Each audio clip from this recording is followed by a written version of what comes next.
మీరు మీ అభిమాన shows and serials TV కన్నా ముందు ఈటీవీ విన్ యాప్లో చూడండి.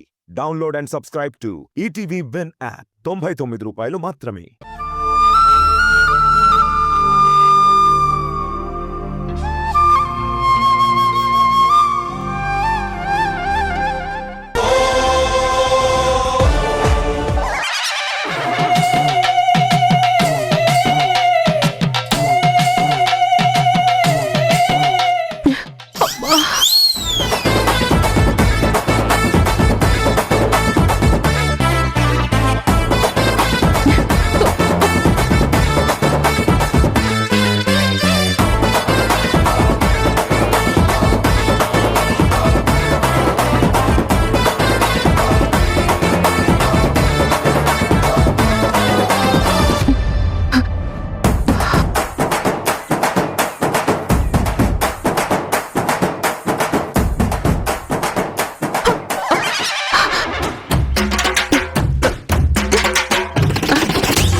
సరిగ్గా క్లీన్ చేయి.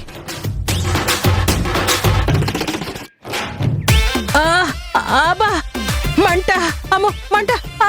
ఏయ్, మంట లేదు గింట లేదు, ఫస్ట్ పంచేయి.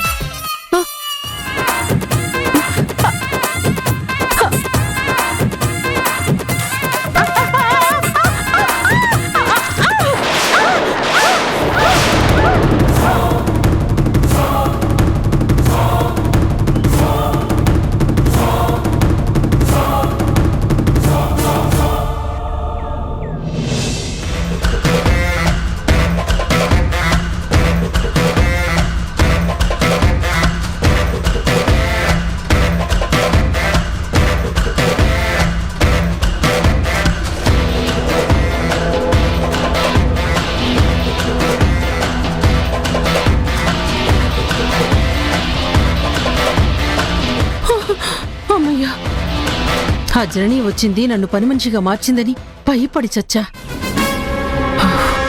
పట్ట పగలు పీడకల బిర్రుగా తిని గుర్రు పెట్టి నిద్రపోతే ఇలాంటి కళ్ళ వచ్చి చస్తాయి. అమ్మో, ఈ కళ నిజం కాకూడదు. అవును, అస్సలు కాకూడదు.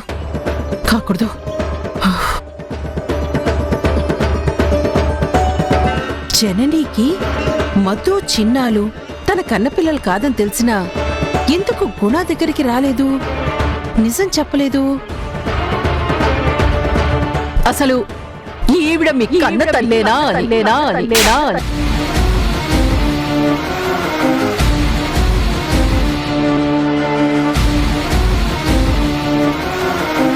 అంటే జనని చిన్నప్పటి నుంచి వాళ్ళని పెంచింది కాబట్టి వాళ్ళు తన పిల్లలే అని గట్టిగా నమ్ముతుంది.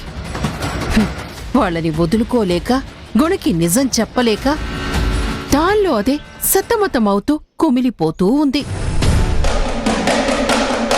అందుకే కన్న ప్రేమ కంటే పెంచిన ప్రేమ గొప్పది అంటారు.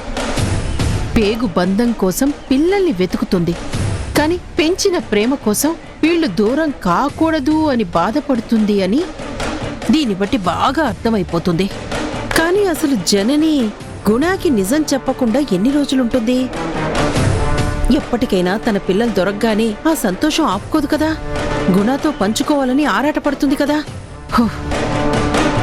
ఒకవేళ జనని డైరెక్ట్గా గుణకి చెప్పలేకపోయినా ఇంకెవరి ద్వారా అయినా గుణకి నిజం తెలిస్తే, ఓమ్మో, ఇంతే సంగతులు.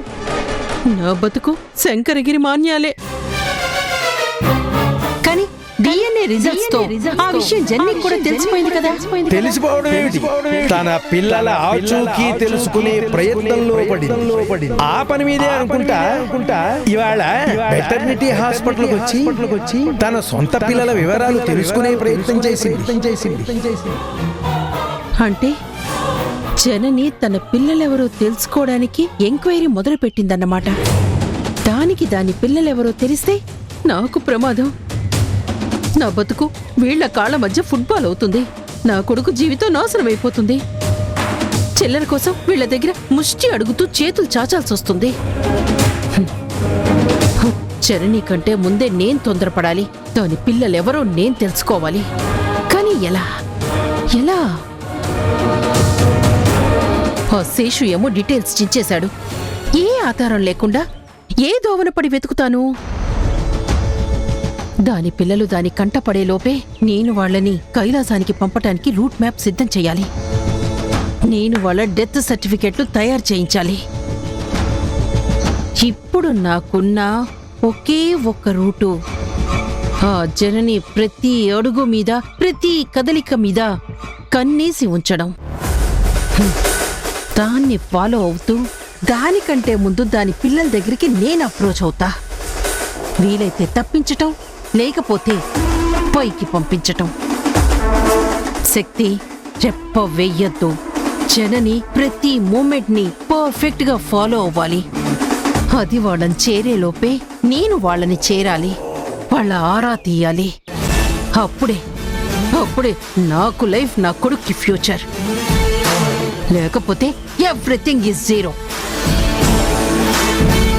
నో నో, అలా జరగడానికి వెళ్ళలేదు.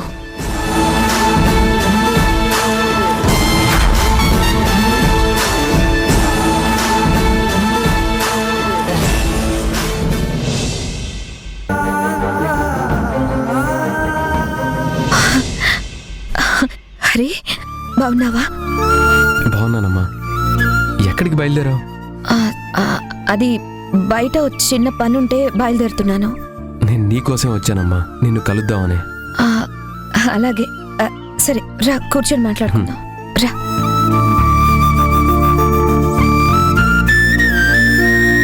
కూర్చో హరి,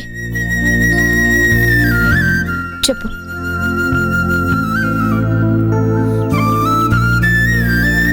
హరి, బాగున్నావా? ఇన్ని రోజులకి మేము గుర్తొచ్చామా? నిన్ను చూసి ఎన్నాళ్ళు అయినట్టుందిరా. నాకు అలాగే ఉన్నామమ్మా. కానీ ఏం చేస్తాం, ఆ దేవుడు ఎప్పుడు కలుపుతాడో ఏమో. మన ప్రయత్నాలే మనల్ని కలపాలి, కానీ దేవుడేం చేస్తాడు? మనం ఎంత ప్రయత్నం చేసినా దేవుడి సహకారం ఉండాలి, అది గుర్తుంచుకో. అవునరా, ఎలా ఉన్నావు? నేను బానే ఉన్నానమ్మా. ఇంకా అక్కడ సంగతులేంటి?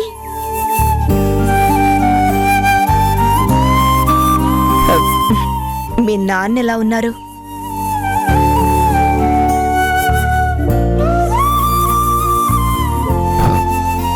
నాన్న బానే ఉన్నారు.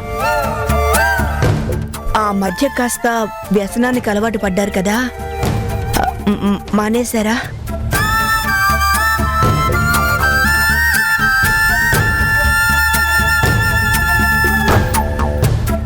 మానేయటం కాదు గాని తగ్గించినట్టున్నాడు.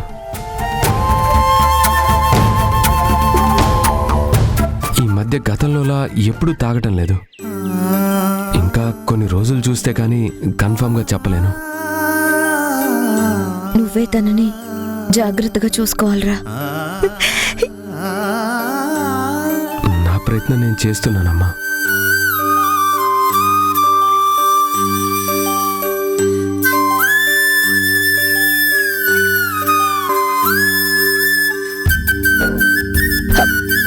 ఉండరా, నీ కాఫీ పెట్టి తీసుకొస్తాను. అమ్మా, హరికి నా చేతి కాఫీ అంటే ఇష్టం, నేను వెళ్ళి తీసుకొస్తాను. అమ్మా ఉండమ్మా, కాసేపు కూర్చో, నీతో మాట్లాడాలి. నాతో మాట్లాడాలా? ఏరా, నాతో ఏమైనా పని మీద వచ్చావా?